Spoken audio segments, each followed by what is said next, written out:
Bonjour les amis, je m'appelle Vlada, je suis experte et formatrice en lamination des cils et je suis ravie de vous accueillir dans cette grande vidéo de formation détaillée sur la lamination. Cette vidéo sera particulièrement utile pour les débutants ainsi que pour les femmes qui souhaitent simplement apprendre la technique de lamination pour elles-mêmes comme un loisir ou bien devenir des professionnels, changer de métier et travailler avec assurance dans le secteur de la beauté. Commençons ensemble. Lorsque la cliente est déjà installée, nous évaluons ses cils, nous les examinons, puis nous commençons la procédure. La première étape consiste à nettoyer les cils. Si votre modèle ou cliente porte du mascara, des fards à paupières ou du fond de teint autour des yeux, il faut tout retirer, surtout s'il y a du fond de teint directement sur les paupières. Sous les paupières, il n'est pas nécessaire de nettoyer, mais la partie supérieure, là où nous allons placer le rouleau, doit être propre. Pour cela, vous pouvez utiliser de l'eau micellaire ou tout autre produit qui vous convient à vous et à votre cliente. Ici, mon modèle ne porte ni mascara ni fard à paupières, donc je passe directement à un nettoyage de base. J'utilise une mousse pour les cils. J'enlève complètement la mousse des yeux et des cils avec un disque de coton humide. Un coton-tige humide convient également. Ce n'est plus vraiment important. L'étape suivante consiste à placer le rouleau sur la paupière et à disposer les cils. Tout d'abord, regardez les rangées de cils. Y a-t-il des cils supplémentaires qui poussent plus haut que les principaux? S'il y a des cils qui dépassent, vous pouvez les coller, c'est-à-dire simplement les fixer à la paupière et ne pas les inclure dans la procédure. Une fois que vous avez fait cela, vous passez à la pose du rouleau sur la paupière. Je ne colle pas le rouleau et je vous recommande de faire de même, car cela offre plus de possibilités, plus de liberté, pour déplacer le rouleau pendant la disposition des cils. Et cela nous sera très utile. De plus, lorsque vous collez le rouleau sur la paupière, c'est toujours inconfortable pour le client, surtout si vous ne mettez pas de protection comme du ruban adhésif et que vous collez directement sur la paupière. Beaucoup de clientes qui ont fait un rehaussement de cils vers 2019 ou 2020 racontent qu'en sortant de chez la technicienne, elles avaient les yeux et les paupières couverts de colle et que la paupière collait, parce que la technicienne avait collé le rouleau sur la paupière mais ne l'avait pas bien nettoyé ensuite. Parce que c'est long, c'est inconfortable. La procédure est déjà terminée, on a juste envie de renvoyer la cliente chez elle le plus vite possible et c'est tout. Et au final, les clientes en souffraient, tout simplement. Aujourd'hui, nous avons des rouleaux anatomiques, souples, qu'il n'est même plus nécessaire de coller. Ils se posent d'eux-mêmes très confortablement sur la paupière. Faites attention à ce que je fais. J'ai choisi les rouleaux de Katia Vinogradova et là, sur la vidéo, je les sélectionne en fonction de la taille. Comment cela se passe-t-il? Je place le rouleau et, pour l'instant sans colle, je pose les cils sur le rouleau pour voir quelle surface du rouleau est couverte par les cils. Ici, dans ce cas précis, j'ai tout de suite choisi un rouleau parfaitement adapté à la taille. Parfois, par exemple, tu te rends compte que non, celui-ci est trop grand ou trop petit. Tu prends alors un autre format de rouleau. Ici, précisément, le rouleau de taille 3 me convenait. C'est-à-dire que les pointes de mes cils atteignent le bout de la surface de travail du rouleau. Si par exemple mes cils n'atteignaient que le milieu du rouleau, la courbure serait trop faible, trop discrète. Et si, au contraire, mes cils dépassaient largement la surface de travail du rouleau, c'est-à-dire que, vous voyez, les pointes flotteraient simplement dans l'air, alors la courbure ne serait pas très jolie. Si les cils dépassent vraiment beaucoup, il peut même y avoir un pli.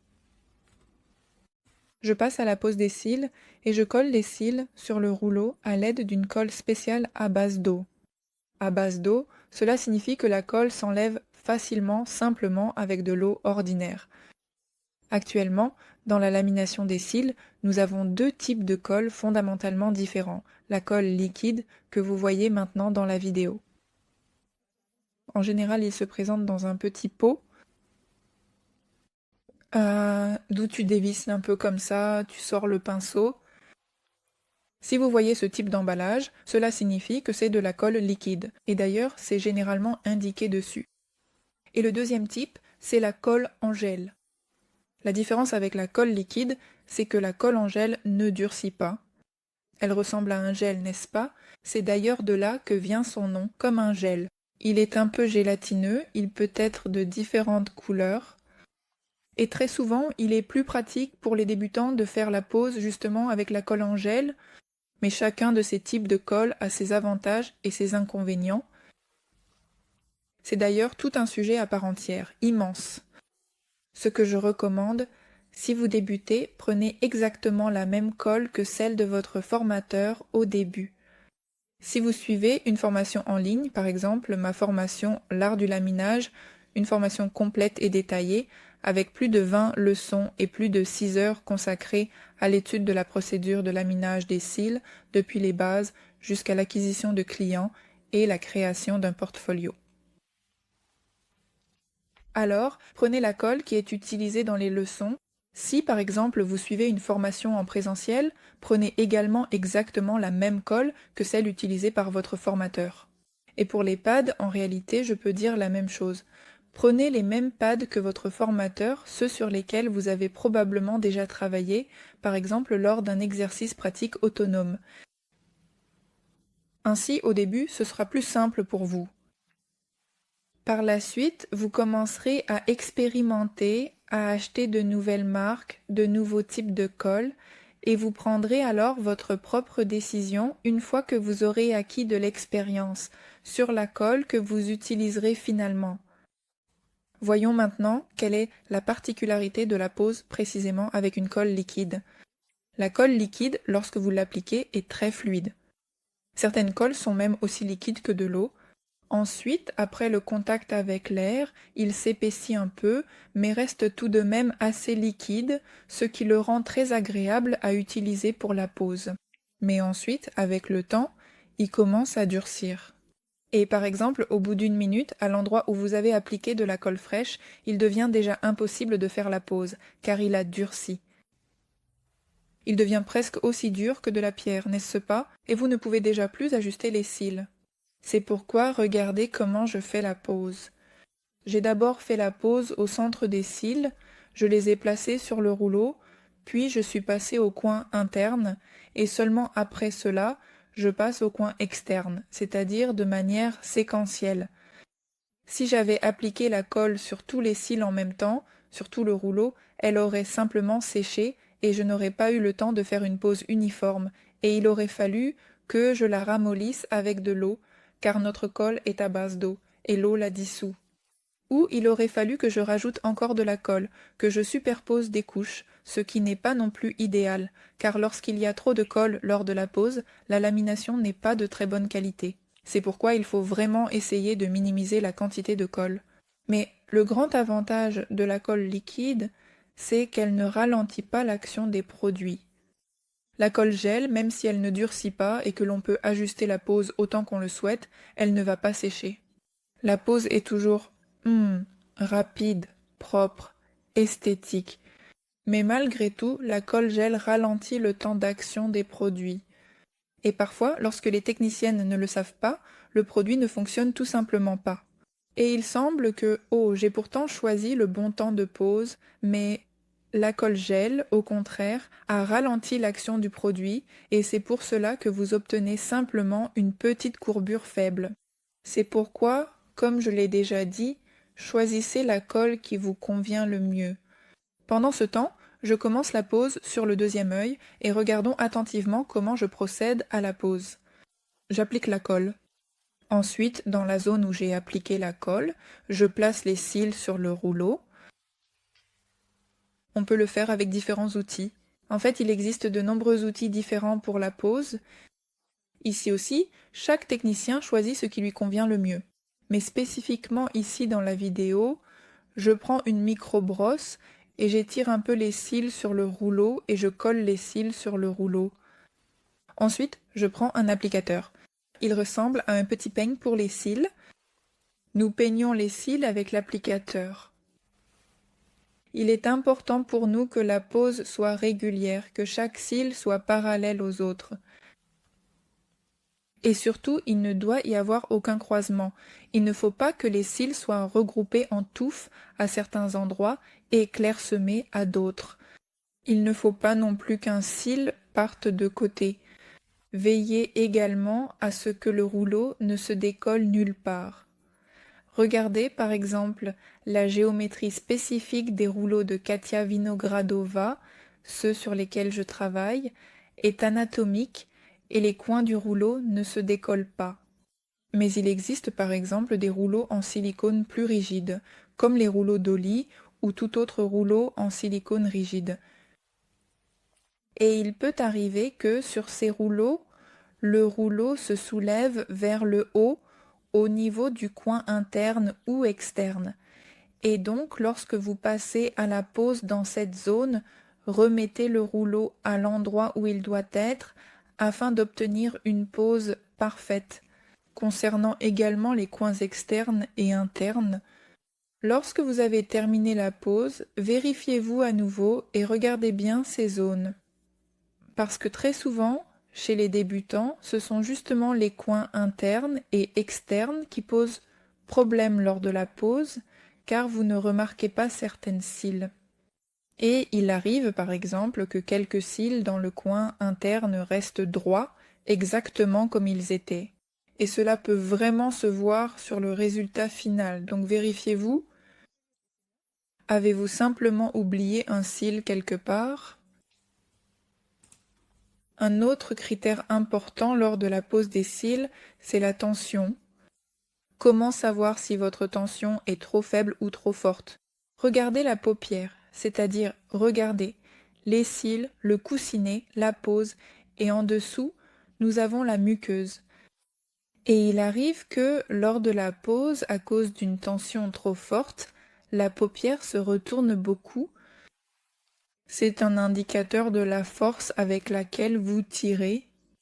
Vous savez, auparavant, on pensait que la tension était très importante, qu'il fallait tirer très fort, et tous les techniciens essayaient de tendre les cils au maximum, mais en réalité, ce n'est absolument pas le cas.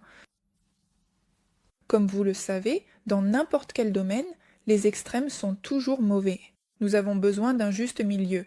Si vous tendez les cils trop faiblement sur le rouleau, il y aura des poches d'air à la racine. C'est-à-dire qu'à la racine, le cil ne sera pas collé au rouleau, et bien sûr, les cils vont alors tomber vers le bas, n'est-ce pas?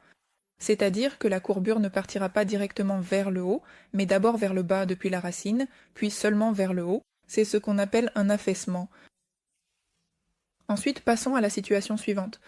Lorsque la tension est trop forte, que vous tirez les cils jusqu'aux oreilles, voire jusqu'aux sourcils, il se peut qu'on n'obtienne pas du tout de courbure, car toute la géométrie du rouleau est détruite et le cil ne suit plus la forme du rouleau, mais repose sur une surface plate.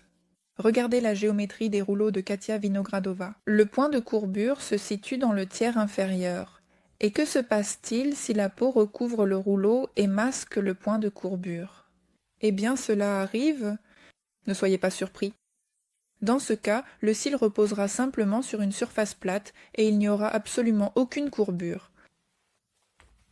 Une fois la pose terminée, nous passons à l'application du produit. Aujourd'hui, nous allons travailler avec une formule innovante. On peut vraiment l'appeler ainsi, la formule mono-step. En fait, les formules classiques pour le laminage se composent de 3 étapes.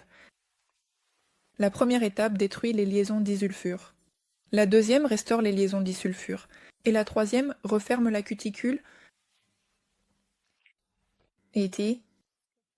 La composition monostep de la marque Broxen combine à la fois l'action du premier et du deuxième produit, c'est-à-dire que nous n'avons pas de deuxième produit.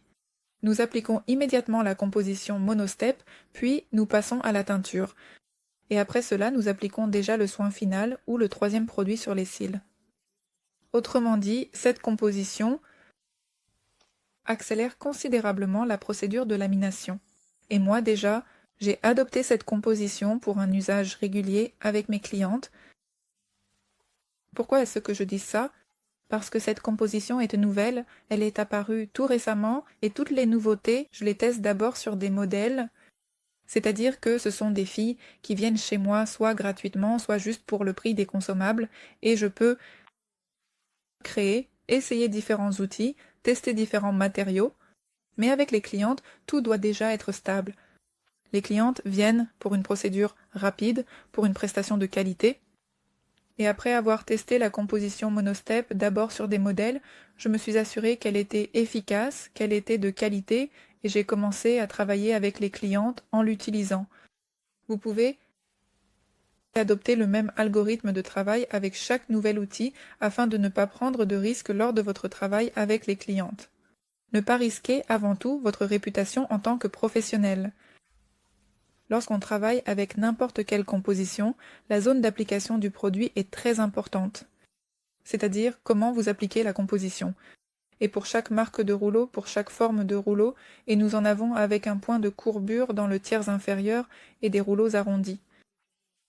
De plus, avec chaque base de départ, c'est-à-dire selon les cils de la cliente, nous utilisons une zone d'application différente pour la composition. Dans la formation à l'art du lamination, j'en parle en détail. Je montre chaque rouleau sur de grands modèles. Je simule le processus de lamination à l'aide de faux cils faits maison et nous analysons différentes zones d'application de la composition, le lien vers la formation. Dans le premier commentaire épinglé, vous pouvez consulter le programme détaillé et les tarifs. Quelle zone d'application ai-je utilisée ici en travaillant avec cette composition et ces cils? Nous avons un rouleau avec un point de courbure dans le tiers inférieur et j'applique cette composition jusqu'à ce point de courbure. En plus, littéralement 1 mm de plus, car le cil est tout de même droit, sans sa propre courbure, donc il est important pour nous de le relever de façon marquée. Et pour y parvenir, j'applique la composition un peu au-dessus du point de courbure. Aussi, ce qui est très important, c'est d'avoir la même quantité de produit dans chaque zone, n'est-ce pas? Je remarque que c'est une erreur fréquente. Certains techniciens mettent beaucoup de produits en tas à certains endroits, alors qu'à d'autres endroits, il n'y en a presque pas du tout. C'est quasiment transparent, partout. Après avoir laissé poser le produit pendant un certain temps, nous vérifions si le cil est prêt.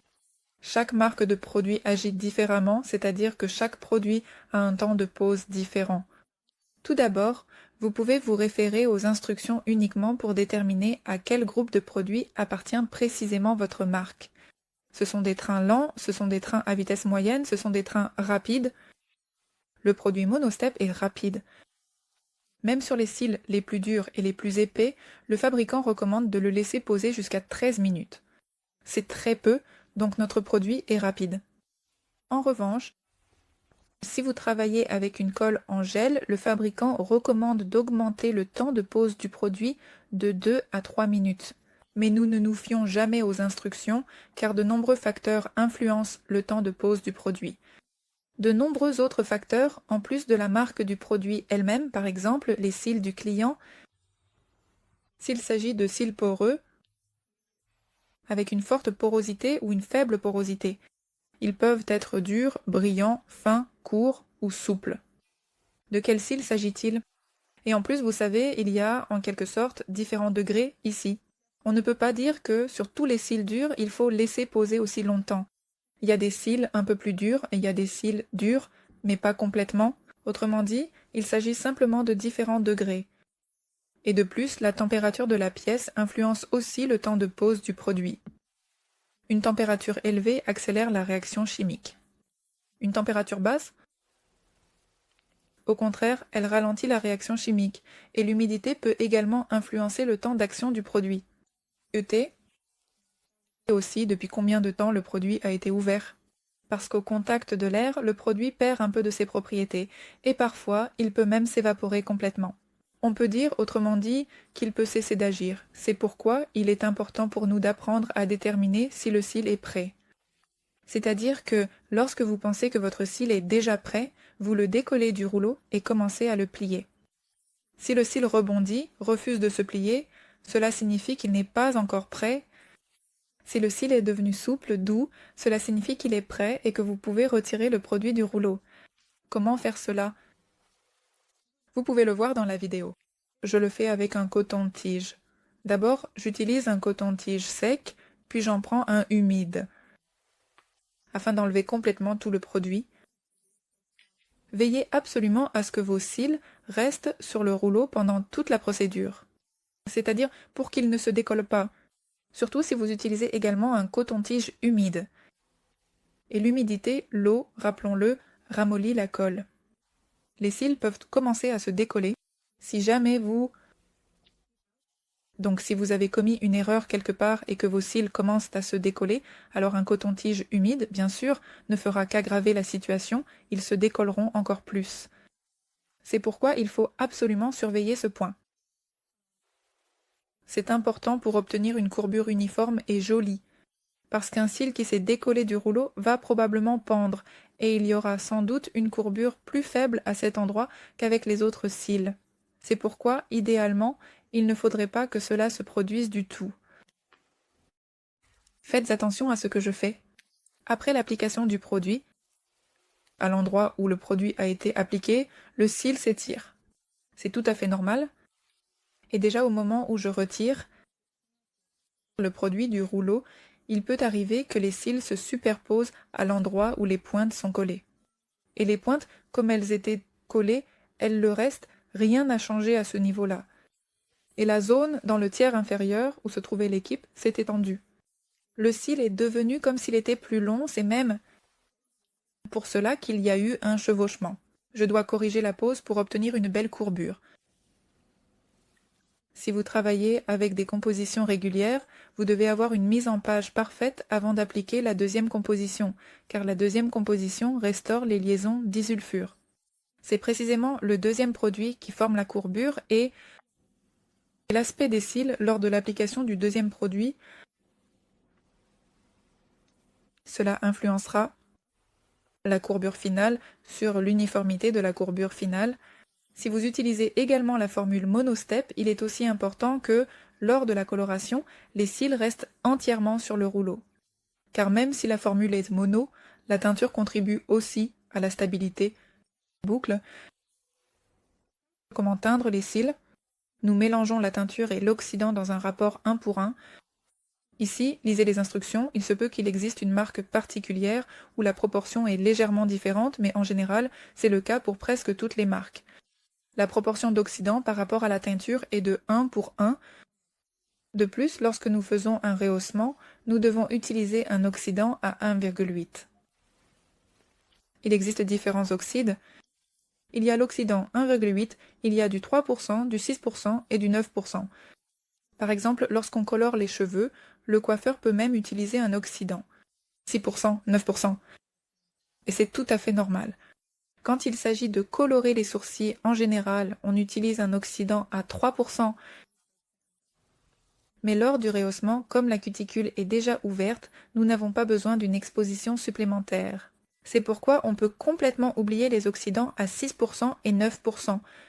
Ils ne me laissent même pas sortir de coloration avec un tel oxydant spécifiquement pour les cils et les sourcils. La plupart des fabricants n'en produisent pas, même s'il peut y avoir des exceptions.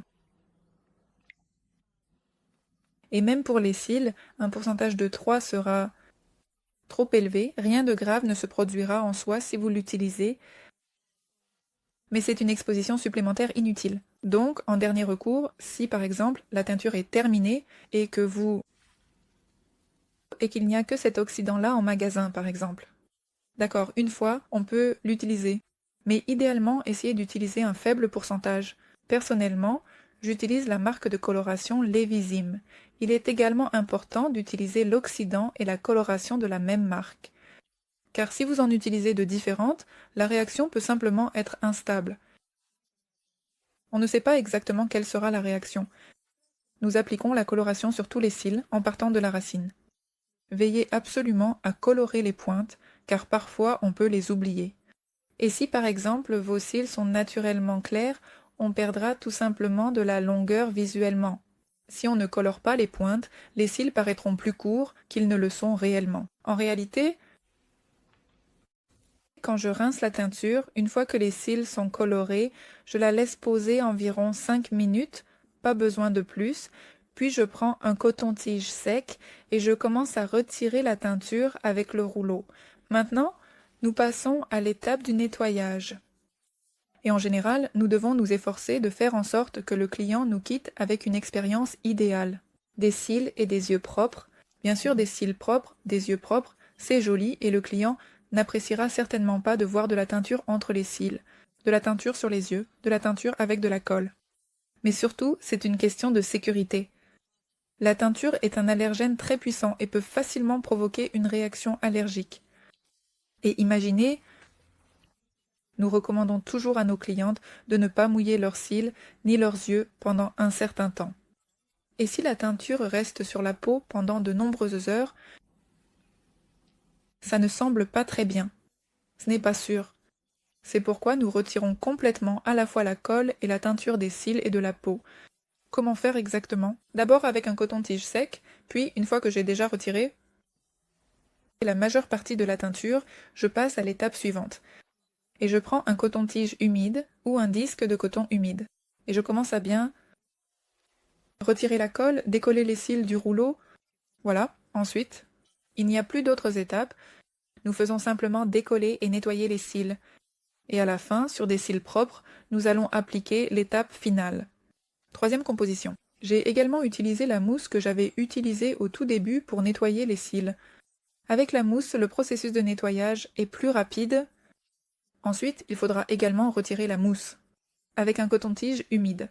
Il est particulièrement pratique de nettoyer les cils eux-mêmes sur le rouleau. Mais sur le rouleau, nous ne pourrons quand même pas nettoyer l'espace entre les cils. C'est pourquoi nous retirons le rouleau. Regardez attentivement pour vous assurer que tous les cils sont déjà décollés, car si vous tirez sur le rouleau alors qu'un cil est encore bien collé, vous risquez de tirer dessus, ce qui sera douloureux et inconfortable pour la cliente. Ajoutez donc un peu plus d'eau et retirez délicatement le rouleau avec des mouvements doux et précautionneux. Et maintenant, nous pouvons passer au nettoyage de l'espace interciliaire. Pour cela, j'utilise un micro-brosse, je passe d'abord avec un peu d'eau, puis avec un coton-tige sec. J'enlève l'excès d'humidité et en même temps, toute la saleté, la colle et la teinture inutiles sont éliminées avec l'humidité. Et une fois que nos cils sont propres, nous pouvons appliquer les soins de finition. Pour ma part, j'utilise simplement la troisième composition. Vous pouvez utiliser un concentré, un gel professionnel ou tout autre produit spécialement conçu pour les cils après le laminage.